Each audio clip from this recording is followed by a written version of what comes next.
Hello everyone, I very good morning. आपका अपना YouTube channel youth study 92 में आपका स्वागत है।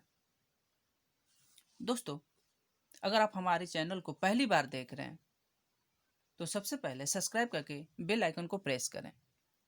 दोस्तों, हम लोग का जो महा एपिसोड चल रहा है एनटीपीसी जीएस और जीके का, उसमें हम लोग 1000 प्लस क्वेश्चन एमसीक्यू देखेंगे।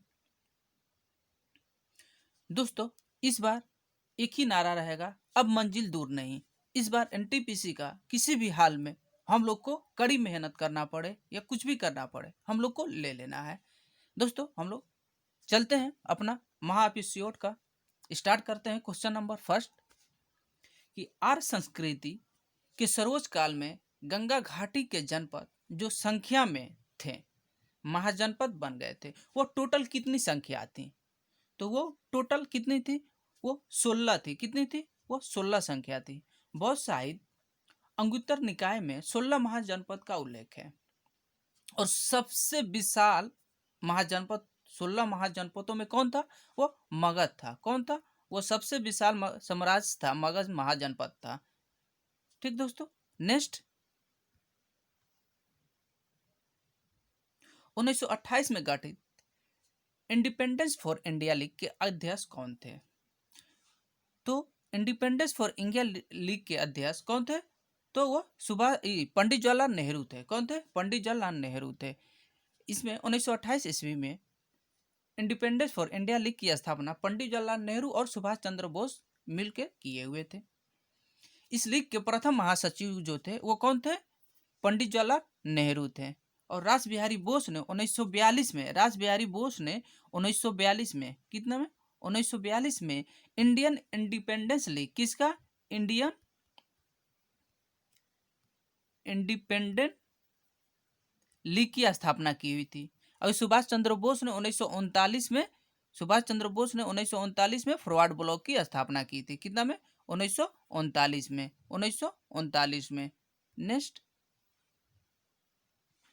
गोपनीयता का अधिकार भारत के संविधान के निम्नलिखित खंडों में से किस का एक अभिन्न हिस्सा है? ठीक, गोपनीयता का अधिकार, गोपनीयता का अधिकार जो है वो क्या है? हमारा मौलिक अधिकार है। अगस्त 2017 में सर्वोच्च न्यायालय ने आर्टिकल्स 21, कितना? आर्टिकल अनुच्छेद 21 का दैहिक एवं प्राण की स्वतंत्रता के तहत निजता या गोपनीयता का अधिकार को मौलिक अधिकार ठहराया है। मौलिक अधिकार कितना में है? यह भाग 3 में है। कितना में? भाग 3 में 12 अनुच्छेद से लेकर 35 अनुच्छेद तक है। नागरिकता कितना में है? भाग 2 5 से 11। मौलिक कर्तव्य कितना में है? मौलिक कर्तव्य आपको भाग 4 में, 4 के क में है। और नीति निर्देशक सिद्धांत कितना है? भाग 4 में है। ठीक, नेक्स्ट, निम्नलिखित में कौन भारत के प्रधानमंत्री बनने से पहले एक मुख्यमंत्री नहीं थे? तो कौन नहीं थे? तो वो इंदिरा गांधी नहीं थी। इंदिरा गांधी कभी भी मुख्यमंत्री नहीं रही। इतना आप याद रखिएगा, इंदिरा गांधी जो थी कभी भी मुख्यमंत्री नहीं रही। और आगे देखा जाए तो मोरारजी देसाई जो थे बम्बई के सीएम के पद पे रह चुके हैं और 1967 में उप प्रधानमंत्री भी। विश्व प्रताप बीपी सिंह जो थे यह यूपी के सीएम रह चुके हैं। चौधरी चरण सिंह जो थे ये भी यूपी के सीएम रह चुके हैं। बस अर्थ यह जो इंदिरा गांधी है कभी भी मुख्यमंत्री के पद पे नहीं रही। नेक्स्ट,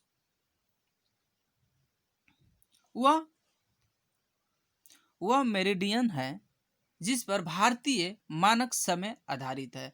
तो हम लोग जानते हैं कि टोटल 82.5 डिग्री पूर्व रेखांश पे क्या है? वह मेरिडियन पड़ता है जिसकी भारत के बीचों बीच होकर गुजरता है।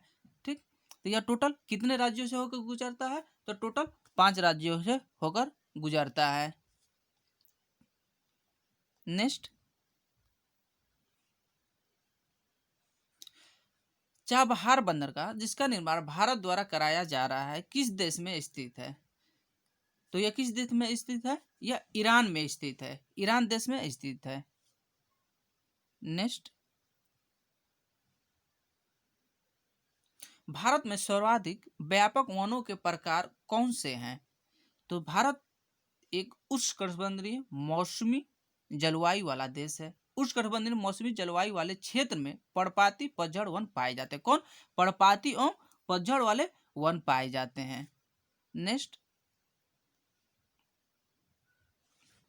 डैश को मैनचेस्टर ऑफ इंडिया कहा जाता है। आई मीन्स भारत का मैनचेस्टर कहा जाता है। तो भारत का मैनचेस्टर किसको कहते हैं हम लोग? अहमदाबाद को कहते हैं। किसको कहते हैं? अहमदाबाद। अगर यही आपसे क्वेश्चन पूछ दे, उत्तर भारत का मैनचेस्टर, उत्तर भारत का मैनचेस्टर किसको कहते हैं? तो वो हम लोग कानपुर को कहते हैं। किसको? कानपुर को कहते हैं। अब फिर पूछ दे आप लोगों से कि दक्षिण भारत का मैनचेस्टर किसको कहते हैं? तो हम लोग कोयम्बटूर को कहते हैं। कोयम्बटूर को कहते हैं। नेक्स्ट, भारत में उदारीकरण, निजीकरण और वैश्वीकरण की शुरुआत किस वर्ष हुई थी? दोस्तों ये आपको वीवीआई क्वेश्चन, आप लोग इसको दिमाग में रख रहिएगा, याद कर लीजिएगा। जैसे भी हो 2 बार 3 बार वीडियो देख के याद कर लीजिए और याद कर लीजिएगा। दोस्तों एक बार आपसे फिर कह रहे हैं कि आपका अपना यूट्यूब चैनल यूथ स्टडी 92 को लाइक करें, शेयर करें, सब्सक्राइब करें और बेल आइकन को प्रेस कर दीजिए और अपने ग्रुप में दोस्तों शेयर कीजिए। ठीक है, आप लोग की बस सपोर्ट चाहिए दोस्तों, जो हम लोग जानते हैं कि आप लोग सपोर्ट कीजिएगा। ठीक है दोस्तों, तो यह कब की गई हुई थी? 1991 में की गई थी। 1991 में उस समय तत्कालीन पूर्व जो थे वित्त मंत्री वो मनमोहन सिंह थे। कौन थे? मनमोहन सिंह थे। इन्होंने आर्थिक उदारीकरण, निजीकरण और वैश्वीकरण की शुरुआत की थी नई आर्थिक नीति के द्वारा। किसके? नई आर्थिक नीति के द्वारा मनमोहन सिंह ने स्टार्ट किए हुए थे। ठीक, 1991 से 96 तक वो मनमोहन सिंह वित्त मंत्री रहे हुए थे। नेक्स्ट, जीएसटी लागू करने वाला पहला देश कौन सा था? ठीक, तो जीएसटी लागू करने वाला सर्वप्रथम देश 1994 में, सॉरी 1954 में फ्रांस लागू किया था। किसने लागू किया? फ्रांस लागू किया हुआ था। अब भारत जो है विश्व का 161वां देश है। कौन है?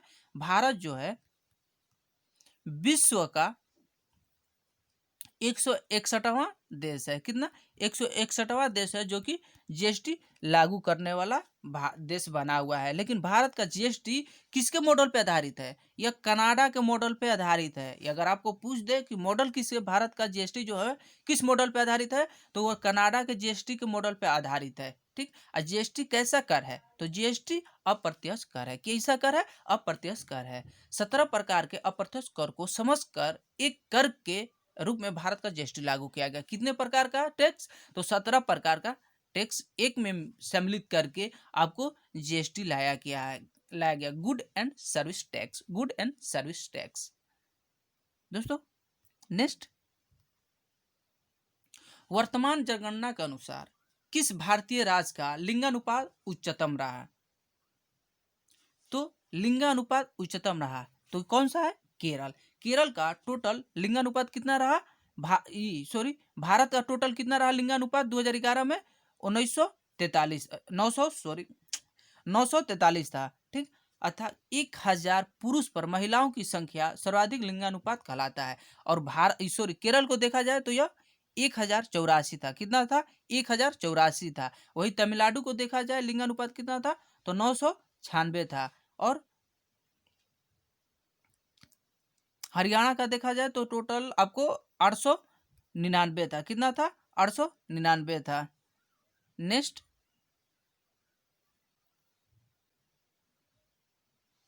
कर्नाटक में पूरी आबादी के लिए चिकित्सा लाभ सुनिश्चित करने के लिए राज्य सरकार ने एक एकीकृत स्वास्थ्य योजना आरंभ की है जिसका नाम है, तो उसका नाम क्या है? आरोग्य भाग्य। आरोग्य भाग्य। ठीक, ये कर्नाटक सरकार ने एक यूनिवर्सल हेल्थ कार्ड स्कीम शुरू किया है जिसका नाम आरोग्य भाग्य है। किसका? आरोग्य भाग्य है। नेक्स्ट, केंद्र सरकार की सांसद आदर्श ग्राम योजना के अंतर्गत निम्नलिखित में एक किसको विकसित करने के लिए योजना है?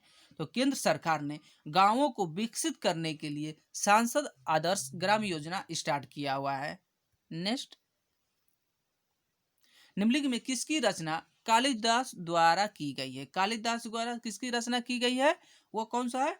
कुमार संभव। कौन? कुमार संभव।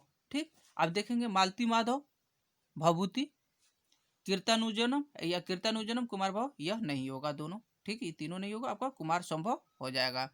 मालती माधव जो है भभूति का है। ठीक, वह भवभूति का। ठीक। नेक्स्ट, निम्नलिखित में से किस क्षेत्र में सार्वजनिक उपलब्धि के लिए भारत सरकार द्वारा अर्जुन पुरस्कार दिए जाते हैं? तो आप लोग जानते हैं कि अर्जुन पुरस्कार जो दिया जाता है वह खेल के लिए दिया जाता है। किसके लिए दिया जाता है? खेल के लिए दिया जाता है। नेक्स्ट, ऑप्शन सी हो जाएगा, खेल। पानी के अंदर एक वस्तुओं का पता लगाने के लिए किस यंत्र का प्रयोग किया जाता है? तो किसका प्रयोग किया जाता है? सोनार का प्रयोग किया जाता है। पानी के अंदर का वस्तुओं का पता लगाने के लिए सोनार यंत्र का प्रयोग करते हैं। रही बात सोनार का फुल फॉर्म क्या होता है? सोनार का तो साउंड नेविगेशन एंड रेंजिंग, क्या? साउंड नेविगेशन एंड रेंजिंग होता है। और वही लेजर का प्रयोग फुल फॉर्म पूछ दे तो light amplification by stimulated emissions of radiation. Laser की खोज किसने की थी? टीएस मेनन ने की थी। किसने की थी? लेजर की खोज टीएस मेनन ने की थी। टीएस मेनन ने की हुई थी 1960 ईस्वी में। नेक्स्ट, 13 किलोग्राम द्रव्यमान की एक वस्तु 5 मीटर पर सेकेंड के समान वेग से आगे बढ़ रही है। वस्तु में निहित गति ऊर्जा कितनी होगी? तो गति ऊर्जा का हम लोग जानते हैं जिसे काइनेटिक एनर्जी बराबर half M V square.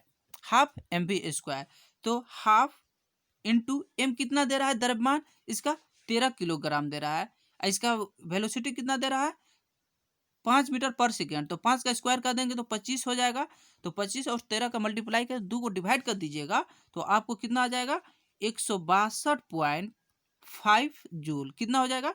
162.5 joule. आपका ऑप्शन सी हो जाएगा। नेक्स्ट, जब वस्तु को डैश पर रखा जाता है, अब किस पर रखा जाता है देखते हैं, तो अभिसरण लेंस में कोई भी प्रतिबिंब नहीं बनेगा। कोई ऐसा वस्तु है उस पर रख दिया जाए तो उस अभिसरण लेंस में कोई भी प्रतिबिंब नहीं बनेगा। तो वो कौन सा प्रतिबिंब किस कहाँ रखेंगे? फोकस दूरी पे रखते हैं तो वहां पे कोई भी अभिसरण लेंस का प्रतिबिंब नहीं बनेगा। नेक्स्ट,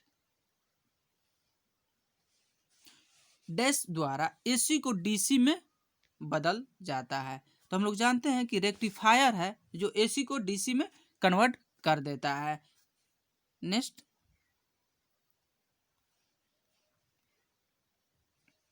निम्नलिखित में कौन सा इलेक्ट्रोमैग्नेटिक के बारे में सत्य नहीं है? क्या नहीं है? सत्य नहीं है। तो हम लोग क्या चेक करते हैं, यह अस्थायी चुंबक है, सही है। इसकी क्षमता इसके पोल के बीच के साथ भिन्न होता है, ये भी सही है। ध्रुवीकरण नहीं किया जा सकता है। ध्रुवीकरण मैग्नेटिक का किया जाता है, यही आपका गलत है। ऑप्शन सी आपका गलत हो जाएगा। आंसर आपका सी हो जाएगा। इसकी क्षमता को बदला जा सकता है, ये भी सही है। आपका ऑप्शन सी हो जाएगा 20 का। नेक्स्ट, उस प्रक्रिया का क्या नाम है जिसमें गैस सीधे ठोस वस्तु में परिवर्तित हो जाती है? गैस सीधे ही ठोस वस्तु में परिवर्तित, माने गैस सीधे क्या होते हैं? ठोस में पर चेंज हो जाता है। तो इसको हम लोग क्या कहते हैं? डिपोजिशन कहते हैं। डिपोजिशन कहते हैं। डिपोजिशन को हम लोग हिंदी में क्या कहते हैं? ऊर्ध्वापातन। ऊर्ध्वापातन कहते हैं। नेक्स्ट, इसका ऑप्शन बी हो जाएगा। नेक्स्ट, ऊपरी विकल्प द्वारा रिक्त स्थानों की पूर्ति करें। तो हम लोग देखते हैं कि कहते हैं डैश नीले लिटमस को लाल में बदल देता है और डैश डैश लिटमस को नीले में बदल देता है। तो हम लोग देखते हैं जिसे हम लोग एक नाम याद करके रखते हैं, अनिल। क्या होता है? अनिल। अनिल जो होता है, अम्ल जो होता है, नीले को लाल में चेंज कर देता है। क्या करता है? आप एक याद रखिए, अनिल याद रखिए। आपको यह क्वेश्चन जो है इससे कभी भी कंफ्यूज नहीं होइएगा। आपको करेक्ट 100 में 100 सही होगा। जैसे अनिल को, अम्ल जो होता है नीले को लाल में चेंज कर देता है। तो यहाँ पे हम लोग क्या लगा देंगे, अम्ल लगा देंगे। उसके बाद अब देखते हैं क्या कहता है कि अम्ल नीले लिटमस को लाल में बदल देता है और क्षार है जो लाल लिटमस को नीले में बदल देता है। क्या करता है यहाँ पे, क्षार जो है लाल लिटमस को नीले में बदल देता है। तो आपको ऑप्शन क्या हो जाएगा, डी हो जाएगा, अम्ल क्षार लाल। नेक्स्ट। ठीक है, आप लोग को पूरा दिख रहा है, ओके। निम्नलिखित का सही मिलान करें।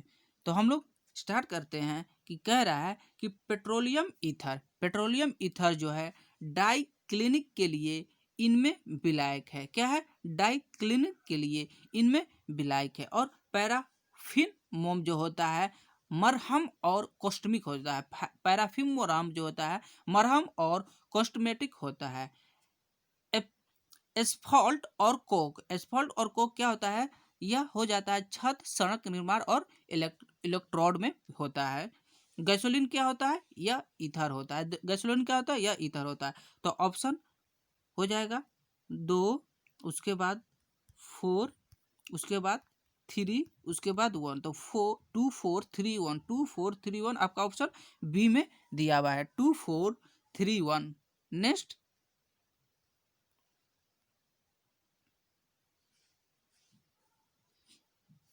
कह रहा है सही मिलान ज्ञात कीजिए। तो यह कह रहा है जिंक ऑक्साइड। क्या कह रहा है, जिंक धातु। तो जिंक धातु किस में जाएगा, यह सीधे आपको ग्रे में जाएगा। किस में जाएगा, ग्रे में जाएगा। उसके बाद SO2 गैस की गंध जो होती है वो क्या होती है, पुनगेट होती है। क्या होती है, पुनगेट होती है। PbI2 का रंग कैसा होता है, या पीला होता है। PbI2 का रंग कैसा होता है, या पीला होता है। तो इसका ऑप्शन हो जाएगा 2 3 1 2 3 1 2 3। ऑप्शन ए हो जाएगा। क्या हो जाएगा, ऑप्शन ए हो जाएगा। नेक्स्ट, मानव शरीर में कंठ को क्या कहा जाता है। तो यह जो कंठ होता है इसको हम लोग वॉइस बॉक्स कहते हैं। क्या कहते हैं, वॉइस बॉक्स कहते हैं। नेक्स्ट,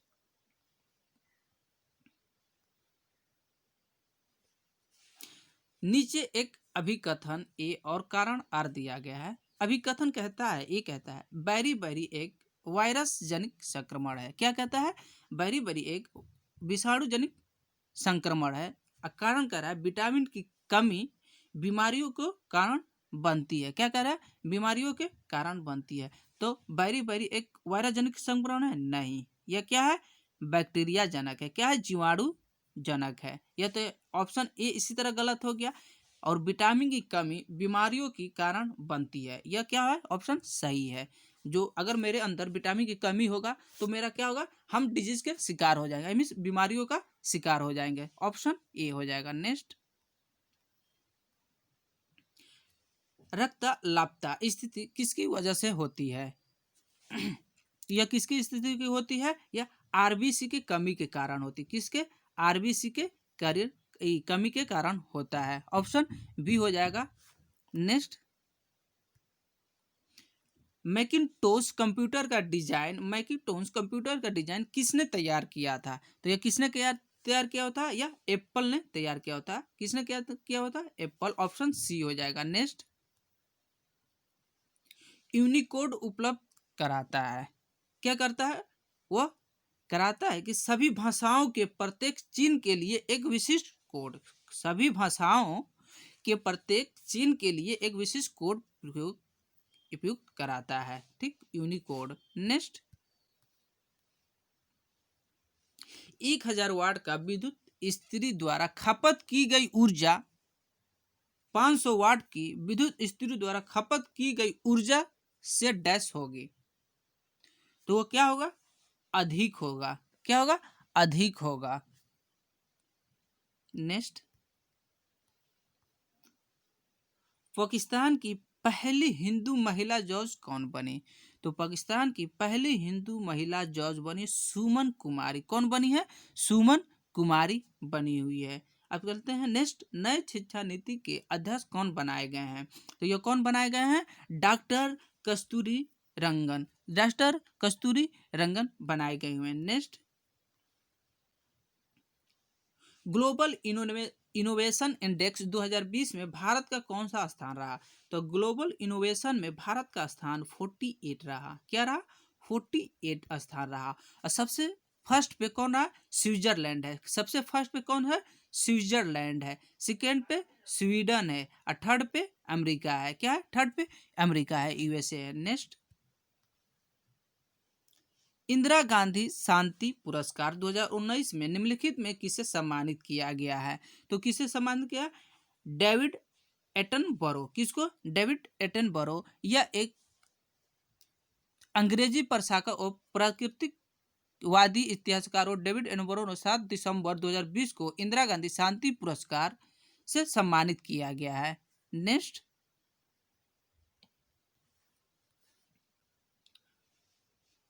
वर्तमान में यूएई के राष्ट्रपति कौन है? यूएई के राष्ट्रपति कौन है? यह हो जाएंगे आपको Sheikh Al Nahyan. Sheikh Al Nahyan. Next,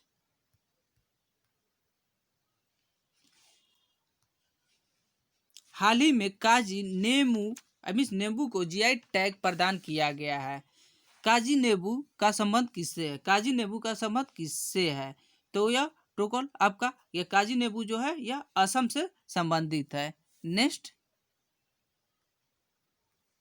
पुस्तक ए प्रोमिस लैंड। ए प्रोमिस लैंड किसकी पुस्तक है? बराक ओबामा की है। किसके? बराक ओबामा की है। नेक्स्ट, मिस दीवा यूनिवर्स 2020 किसे चुना गया है? तो मिस दीवा यूनिवर्स या एडलिन कैस्टोलिनो को चुना गया है। एडलिन कैस्टोलिनो को चुना गया है। Next, world game athlete of the year award 2020 के लिए किस खिलाड़ी को चुना गया है? तो यह किसे चुना गया है? रानी रामपाल को चुना गया है। रानी रामपाल को चुना गया है। इनको राजीव गांधी खेल रत्न पुरस्कार भी दिया गया है। ठीक है दोस्तों, अब हम लोग चलते हैं। कल जो क्वेश्चन दिए हुए थे उसका आंसर हम लोग चेक कर लेते हैं कि कल का आंसर क्या होगा। कह रहे भौतिकी एवं रासायनिक विज्ञान में 2 बार नोबेल पुरस्कार जीतने वाली एकमात्र महिला कौन है? आपका ऑप्शन बी होगा मैरी क्यूरी। इन्होंने 1903 में सर्वप्रथम फिजिक्स में नोबेल पुरस्कार मिला था और इनको 1911 में केमिस्ट्री में मिला था। किधर? 1909 में फिजिक्स और 1911 में केमिस्ट्री में नोबेल पुरस्कार 2 बार दिया गया था। आप लोग देख लीजिएगा, ऑप्शन बी याद कर लीजिएगा। नेक्स्ट, आज का क्वेश्चन है दोस्तों, आप लोग इसको कमेंट बॉक्स में अपना आंसर दीजिए कि पृथ्वी का जल चक्र किसके द्वारा संचालित होता है? आप लोग इसका उत्तर कमेंट बॉक्स में कीजिए।